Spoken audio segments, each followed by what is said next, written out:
Hey everyone, welcome back to The Explainer. Today, we're diving into a story that completely shifts how we look at geopolitical conflict. You know, when we talk about the events of the 2026 war, the global conversation is almost always dominated by high-level military tactics, right? We hear about missile defense systems or the targeting of nuclear facilities. But in today's Explainer, we're going to look past those military briefings. We're focusing squarely on the data regarding the people on the ground. So let's dive right into this, because the stark contrast between the geopolitical narrative and the daily reality for 90 million Iranian civilians is something you absolutely need to see to really grasp the full scope of this conflict. So the divide here is pretty stark.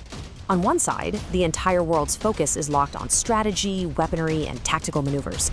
But then on the other side, you've got the reality for 90 million everyday people who had absolutely no say in all this geopolitical maneuvering. For these folks, February 28, 2026, wasn't just some date in history book. It was the morning they literally woke up to bombs falling on their cities. It was the exact moment they realized their internet was entirely cut off and their life savings were practically worthless. Let's break down exactly what that looked like, starting with the very first method of isolation. All right, Section 1, the 88-day blackout, silencing a nation before the first bomb. Now, you might assume the blackout was just a direct result of military strikes, but looking at the timeline tells a totally different story.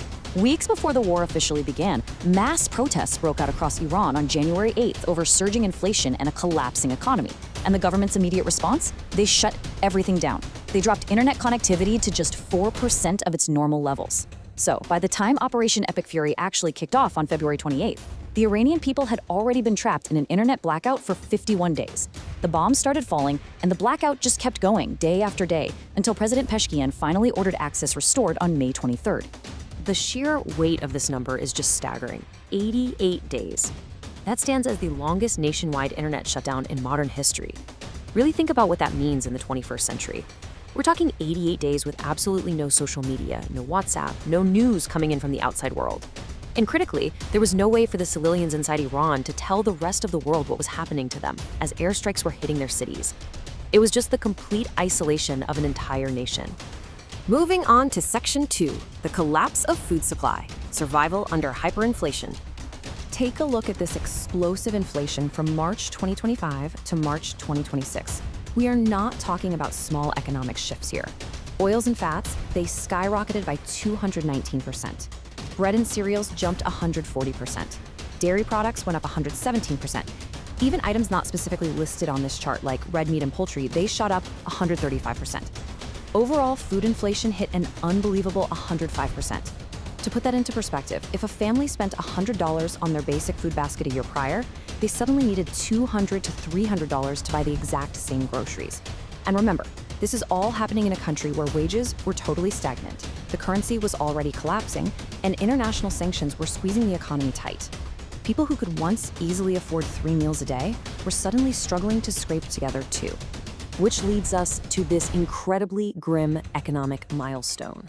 The Iranian central bank was actually forced to issue the largest banknote in its entire history, the 10 million real note. Now, it sounds like a massive amount of money, but it really just highlights the sheer tragedy of hyperinflation.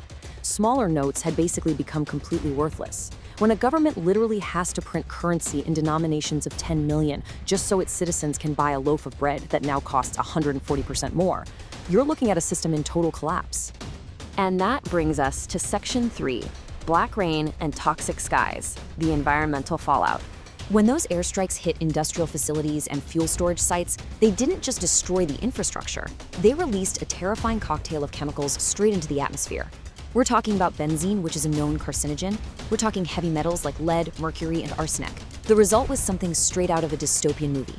Scientists actually documented literal black rain falling on major Iranian cities. These highly toxic drops fell right from the sky, deeply contaminating the municipal water supplies, the agricultural soil, and eventually the food chain itself. And we need to talk specifically about PFAS for a second, because these were also released during the strikes. PFAS are what we call persistent chemicals. That basically means they never break down in the environment, and they never break down in the human body. Because of decisions made in Washington and Tehran, ordinary people, pregnant women, the elderly, little kids who had absolutely nothing to do with military strategy or nuclear programs, were suddenly breathing poisoned air. And the scientific data suggests this long-term health crisis will keep poisoning civilians for years and very likely for decades to come. Let's move to Section 4, the true human toll, a region displaced and devastated. The numbers across all the borders are just staggering. In Iran, thousands of people were killed and entire neighborhoods were forced to evacuate. Schools had to be hastily converted into emergency shelters, and hospitals were completely overwhelmed. Over in Lebanon, thousands more were killed, and more than 1/6 of the entire country's population was displaced from their homes. Looking at Israel, the data shows 18 soldiers and 28 civilians killed, with a massive 8,524 people injured. Plus, they suffered a staggering $50 billion in economic damage by April 30th. And as for U.S. forces, 15 American soldiers were killed and 538 military personnel were wounded. The human cost here truly recognized no borders. And the disruption reached the absolute highest levels of civic and political life too. On March 3rd, an Israeli strike completely destroyed the building where Iran's Assembly of Experts was actually scheduled to meet. This wasn't just a random building. It meant the vital political process of selecting Iran's new supreme leader was entirely delayed and disrupted by the bombing. Which brings us to our final part today, Section 5, the $500 million bet, profiting off the chaos. $580 million. According to a Financial Times investigation, this massive sum of money was wagered on falling oil futures on a single day, March 23rd, 2026. Someone, or maybe a group of people, made an incredibly specific, incredibly lucrative bet in the financial markets right in the middle of an active war zone. But guys, the timing of this is what makes it truly shocking. That $580 million bet was placed exactly 15 minutes before the public announcement to postpone attacks. Just 15 minutes. Someone knew exactly what was about to be announced, and they used that insider information to make $500 million. I want you to contrast that insider knowledge with the reality on the ground.